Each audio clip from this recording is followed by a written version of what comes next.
తెలంగాణలో కాంగ్రెస్ బలోపేతంపై ఫోకస్ పెట్టిన పార్టీ రాష్ట్ర వ్యవహారాల ఇన్ఛార్జ్ మీనాక్షి నటరాజన్ గాంధీ భవన్లో సమీక్షలు నిర్వహిస్తున్నారు.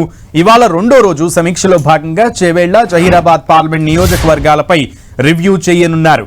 ఉదయం 11 గంటలకు చేవేళ్ల, 12:30 జహీరాబాద్ నియోజకవర్గాల సమీక్షలు నిర్వహించనున్నారు మీనాక్షి. నిన్న సికింద్రాబాద్, ఆదిలాబాద్ నియోజకవర్గాలపై సమీక్ష చేశారు.